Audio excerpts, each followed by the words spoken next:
Hello and welcome to Through the Bible with Les Feldick. An Oklahoma rancher and farmer, Les Feldick has been teaching homestyle Bible classes for 20 years in Iowa, Oklahoma, and Texas. Les Feldick's unique style of Bible teaching has made the books of the Bible come to life. When Les is teaching, it's so interesting that people say time just seems to fly by. And now, here is Les Feldick.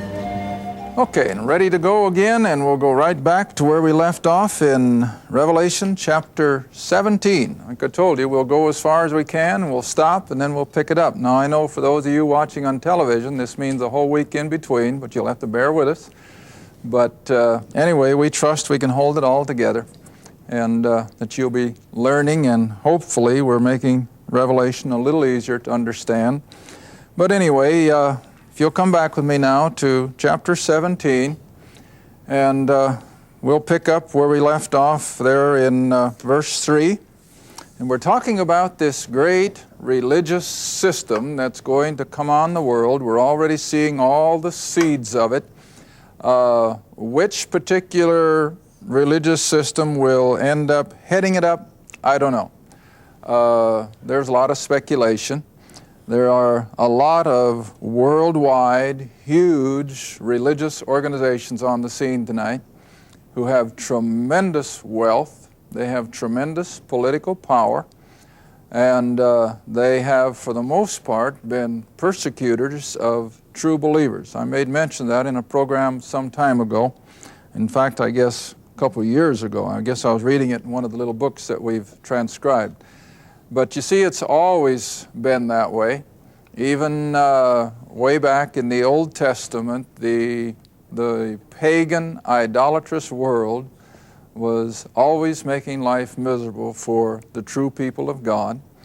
Even on this side of the cross, I've always mentioned that most, if not all, of the world's conflicts, and you look around the planet tonight and it still bears it out, most of the conflicts have been precipitated by religionists trying to force somebody either out of their area or under their thumb. Now you just think about it. Now you take the whole situation in Yugoslavia. What is it? It's religious. It's all it is. And of course politics becomes part of it, but it's basically religious.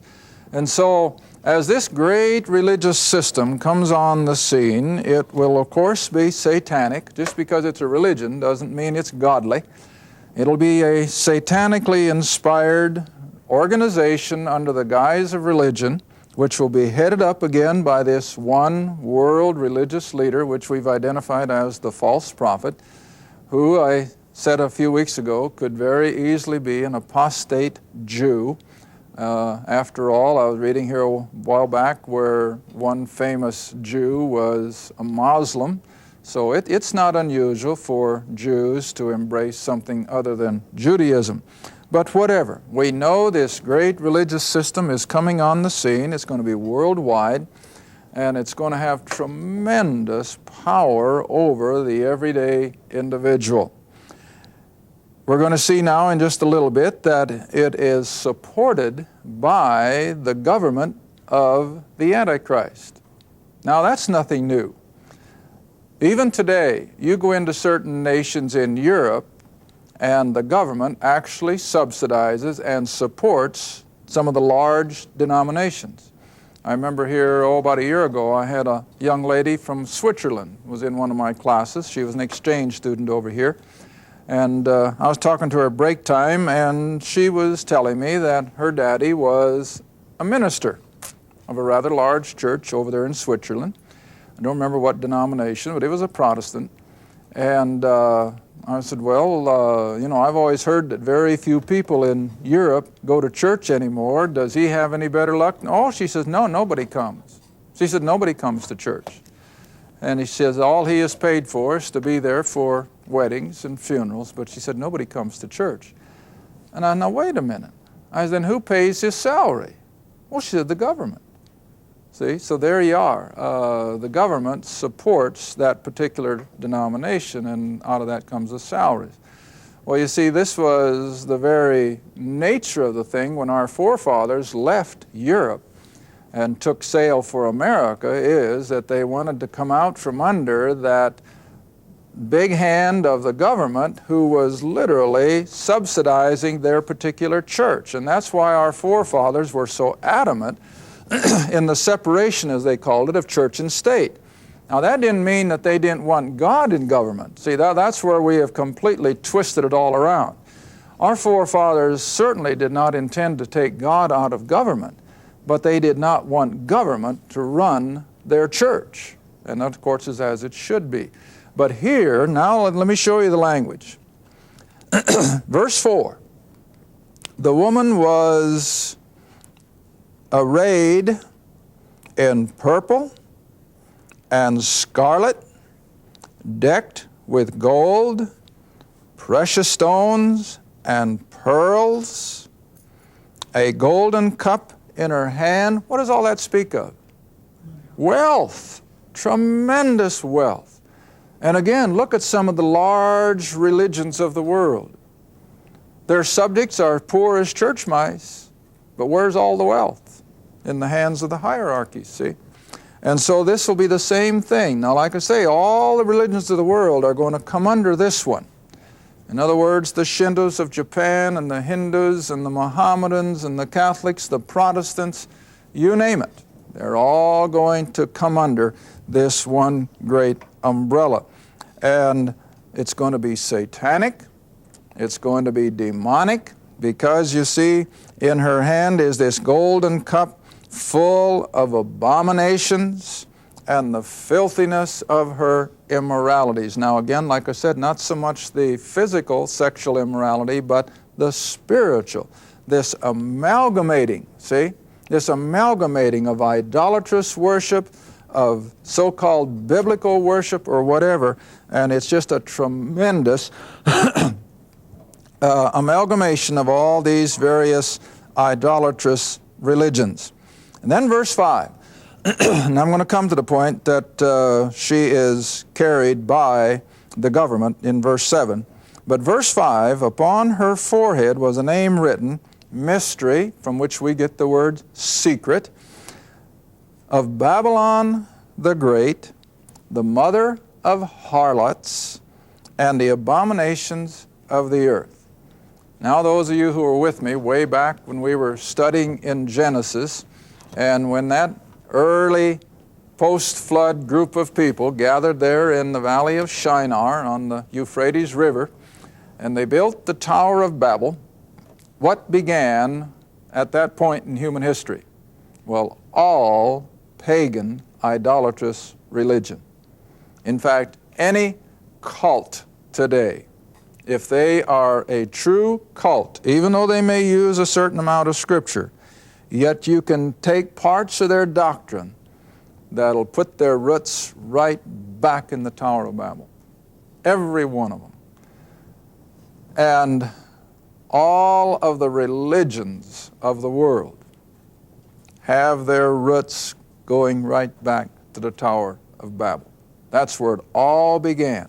And that's what Paul meant, you remember in the verse we read several weeks ago now, according to our programming, in 2 Thessalonians, when he said, for the mystery of iniquity doth already work.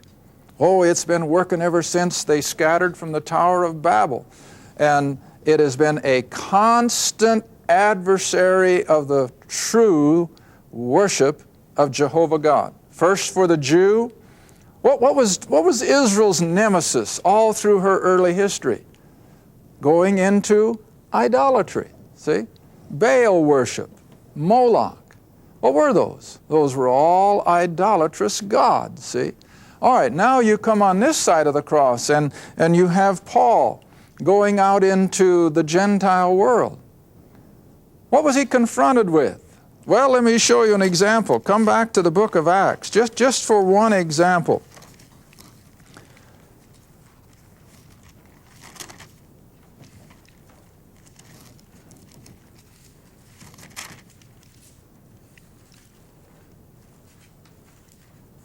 Acts chapter 19. Acts chapter 19. This is just one good example in Paul's journeys up into Asia Minor. as he is taking now the gospel of the grace of God to the Gentile world. And as he and Barnabas had come into Ephesus, multitudes of those pagans were being converted. Now, as they were being converted to Paul's gospel, what were they doing with their idols? Well, they were pitching them, throwing them away. Now that in turn, you see, caused the ire then of the men who made their idols, and that's the silversmiths, see? All right, now look what happens when Christianity began to make inroads into the idolatrous worship of these pagan religions. And it's no different today. It's not one whit different. Verse 23, and the same time, that is of Acts 19, and the same time there arose no small stir about that way. What way? Paul's way, the gospel of grace. For a certain man named Demetrius, a silversmith, who made silver shrines for Diana, see, a female goddess, brought no small gain to the craftsmen, the silversmiths, and whom he called together with the workmen of like occupation. He said, Sirs, you know that by this craft of making silver shrines of Diana, we have our what? Our wealth. And after all, what is the engine? Now, we had a great junk bond broker of a few years ago who made the saying rather popular that there's nothing wrong with greed. So I've already answered my question. What is the engine of economy? Greed. Greed.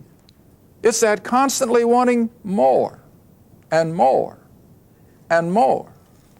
And that's what fuels it. Now, of course, I'm certainly not in favor of sitting back and saying, well, I'm not going to do anything. You know that. But on the other hand, there has to be a tempering, see? And so greed is what prompts these silversmiths now to rise up against Paul's ministry and against Christianity, because it's by this, making these silver shrines to Diana, that we have our wealth.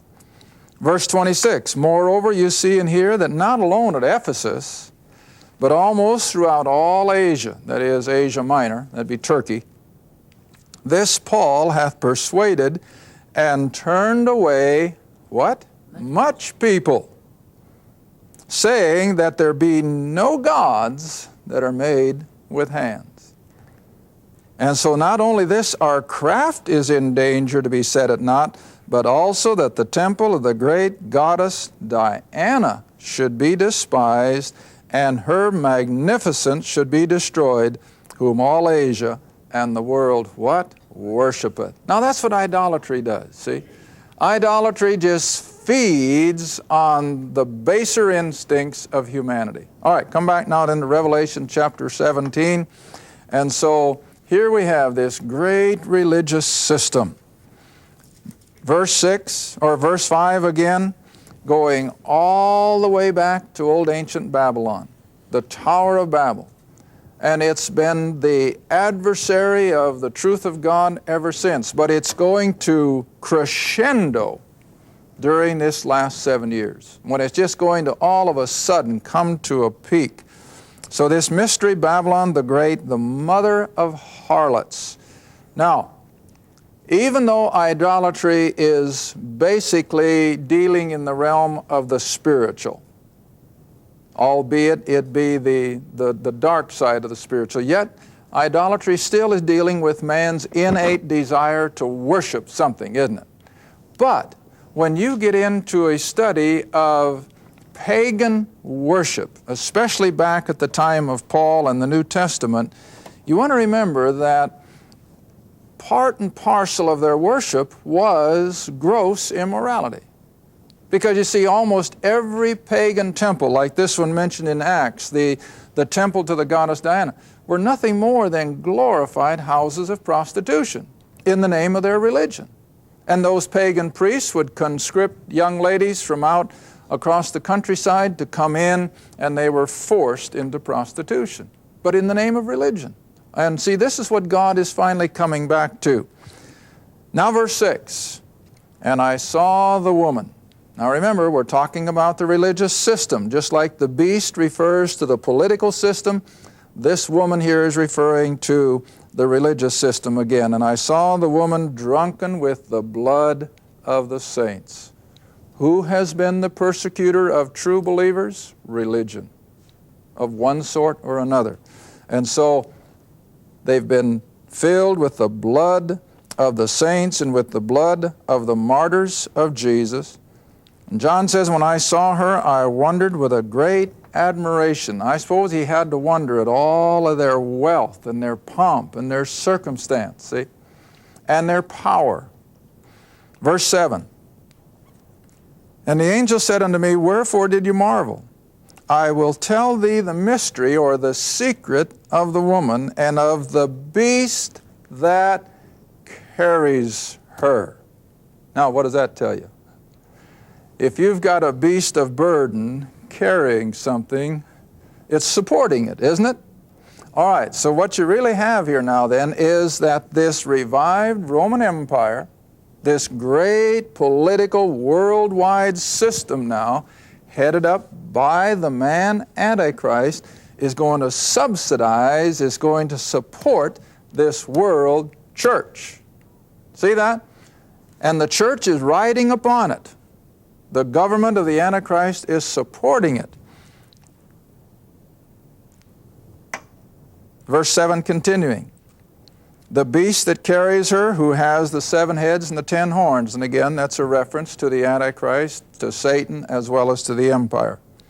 Verse 8. The beast that thou sawest was, and again, I'm still going to hold that this is the Roman Empire. It was. It faded off the scene. It disappeared. Is not. Shall ascend out of the bottomless pit and go into perdition. And they that dwell on the earth shall wonder. Who? Those whose names were not written in the book of life. So we have the unbelieving element of the world who are going to be part and parcel of this great religious system. And they shall wonder, whose names were not written in the book of life from the foundation of the world, when they shall behold the beast that was and is not and yet is. In other words, when this whole ancient Roman political, economical system, as well as I think the pagan religion system, is all going to culminate. Verse 9, and here is the mind which has wisdom. The 7 heads are 7 mountains or kingdoms or nations on which the woman sitteth. In other words, she has rule. Now verse 10, here again I'm going to come back to the nations of Western Europe who will be the core of all this. And there are 7 kings. Now remember, we started with 10. There are 7 kings, 5 are fallen, 1 is, in other words, it's still evident, and the other is not yet come. In other words, there's one that's still to come on the scene. And when he cometh, he must continue a short space. In other words, not for a very long period of time. And then verse 11, now we come to the rise of the Antichrist. And the beast that was and is not, even he is the 8th. And he is out of the 7. And again, he's going to go into perdition. In other words, the Lord is going to destroy it at his coming. Now I think what you have here is you're going to start out with 10 nations. 3 of them are going to lose their identity rather shortly, but their prime ministers or their presidents or their kings are going to stay in the picture. But the sovereignty of their nation will be lost, and so the 10 will be down to 7. And then out of the 7 will come the Antichrist, who will then take over complete control, and the others just fade off the scene, and he then is the 8th. All right, and then verse 12, and the 10 horns which thou sawest are 10 kings. Now see how plain that is? There's no gimmick here. The 10 horns were 10 kings or presidents or prime ministers, whatever their title may be. And they have received no kingdom as yet. In other words, they don't have the power and the political clout that the Antichrist will have. But they receive power as kings for 1 hour, for a short period of time, with the beast or with the Antichrist and his empire. Now, here's what they'll do. They'll all agree have one mind, and they'll give their power and their strength to whom? The Antichrist, the beast. And there he's got it. That's what he's been working for. He's been maneuvering. See, remember when we've taught this several weeks ago, that he'd come in with peace and prosperity and flatteries? See? He's not going to come in and take it over with civil war. He's going to manipulate. He's going to be a smoothie. And all of a sudden, he's going to have the preeminence. Now then, leaping, of course, to the end of the 7 years in verse 14, all these nations under the headship of the Antichrist and the false prophet, they shall make war with the Lamb, and the Lamb shall overcome them, that is, at Christ's second coming. For he is Lord of lords and King of kings, and they that are with him are called, that is, you and I will be coming with him now, remember, chosen and faithful. And he saith unto me, the waters which thou sawest, where the whore sitteth, in other words, where this great religious system is operating, are people and multitudes and nations and tongues. In other words, it's just that. It's a worldwide religious system.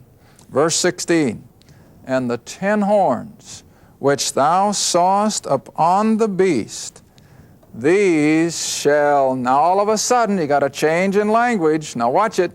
You come back again to verse 7. Where is this religious system riding? On the back of the beast. In other words, it's being subsidized by it. Now look what happens in verse 16. For the 10 horns which thou sawest upon the beast, these shall hate this whore or this religious system, and shall make her desolate and naked, and shall eat her flesh and burn her with fire. Now that's just again symbolic language. What is the Antichrist going to do with this religion? He's going to destroy it. Why? Oh, now come back again to Thessalonians. Let's compare Scripture with Scripture.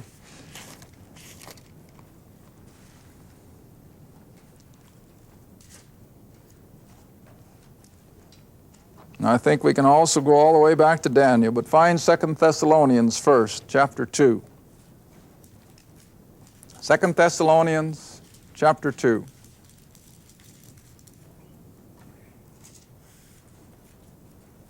All with me? 2 Thessalonians, chapter 2, and come down to verse 4.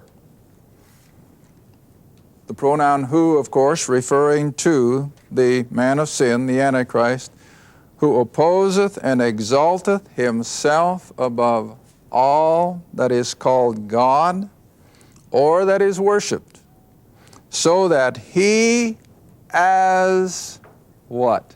God. See that? He's going to set himself up as God. He's not going to let any world religion have anything to do with him anymore. He is going to take absolute control himself, so that he as God sits in the temple of God. Now, of course, we know that Israel is going to rebuild their temple, don't we? It's going to be in Jerusalem. Haven't got time, I guess, in this program, but again, if we could go back to Daniel chapter 9, maybe we'll have time. We can go back to Daniel chapter 9. What is this fellow going to do at the midpoint of the tribulation? He's going to move into the temple in Jerusalem, and he's going to defy it. All right, you're already going ahead of me. Go back to Daniel.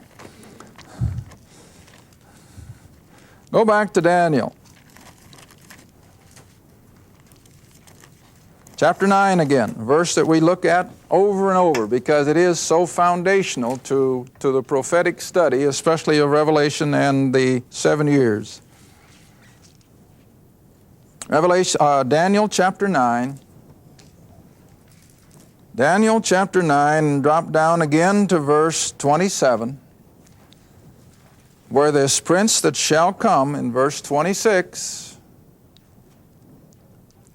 shall confirm or make the covenant with many, with the Jews, for 7 years, 1 week, and in the middle of the week, at the end of 3.5 years, he shall cause the sacrifice and the oblation to cease. Now, I always like to stop when at least the thought comes to my mind. In order for temple worship to cease, what does it have to be doing? It has to be going, see? You can't stop something that's not going. So it stands to reason that if this man Antichrist is going to go into the temple in the midpoint of the tribulation, it has to be there and it has to be operating. And so that tells us that Israel will get her temple rebuilt. We know she's ready for it. She's got everything all set for the priests and all the utensils. They're all ready. In fact, if you get time and your guide is willing, you can see these things when you go to Israel. They're all on display. And so we know the temple will be operating. And then at the midpoint, he's going to go in and suddenly turn on the Jew. And he's going to set himself up as God, and he's going to force the Jew to worship him rather than the God of the Old Testament, which of course they think they're worshiping. Now that question came up the other night. If Israel is going to get the temple back here during the tribulation or right after the 7-year treaty is signed, is it going to be a religion in which God is working? No. It'll be much the same kind of religion as Judaism was during Christ's earthly ministry. Now, they had the temple, they had the priests, they had the sacrifices. Was God in it? No. The Shekinah glory was gone.